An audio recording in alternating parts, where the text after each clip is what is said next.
O fluxo migratório de um país é sempre um importante objeto de estudo. Ele influencia diretamente no dia a dia das pessoas, mexe com os costumes e também com toda a economia de uma região. A gente vai falar agora com a Gabriela Ferreira, no Rio de Janeiro, porque a Fundação Getúlio Vargas está lançando duas ferramentas que vão ajudar no monitoramento do fluxo migratório aqui no Brasil. Gabriela, queria que você explicasse para a gente como é que vão funcionar essas ferramentas. Bom dia.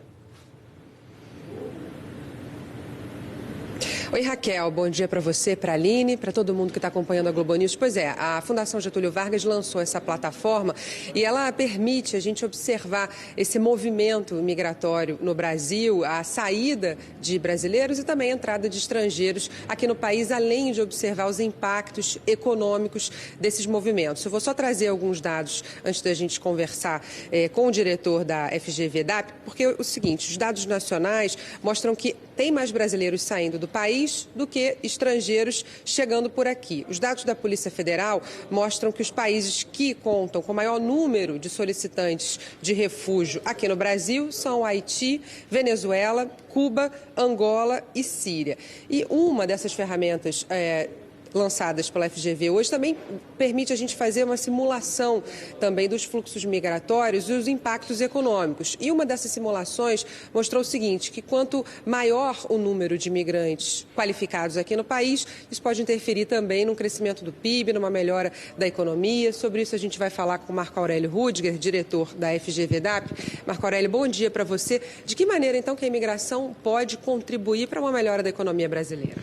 Bom dia, Gabriela. Olha só, a imigração ela é um elemento fundamental. Eu acho que, inclusive, agora no início de um novo governo, que está se discutindo, por exemplo, coisas como reforma da Previdência, retomada do crescimento, a busca do aumento do PIB, a imigração é um componente que, se for muito bem utilizado, como é utilizado em outros países, como no Canadá, nos Estados Unidos, na Austrália, pode contribuir muito na questão da Previdência do Brasil, porque aumenta, digamos assim, a base, pode aumentar a base da pirâmide demográfica do país, então isso melhora essa equação, mas, ao mesmo tempo, dependendo da qualidade desses imigrantes, a gente pode ter um aumento substancial no PIB e isso pode ser visto pelo nosso trabalho. Nosso trabalho empiricamente mostra isso.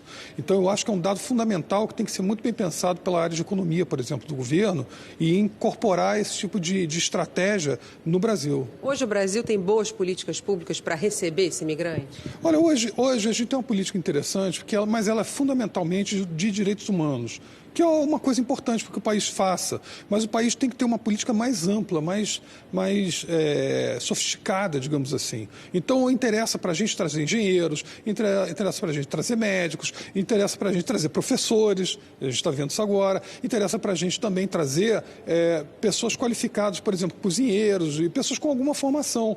Mas isso para ficar, para se tornarem brasileiros, para construírem negócios aqui, para impulsionar a economia. E esse nosso estudo mostra exatamente isso. Quando a gente compara, por exemplo, joga o crescimento do Brasil como está hoje, para 2040, e compara, por exemplo, se fosse a política que tem na Austrália, por exemplo, aplicada no Brasil, o nosso PIB seria totalmente diferente em função disso. Tá certo. Muito obrigada, Marco Aurélio, pela entrevista. Meninas, eu volto com vocês.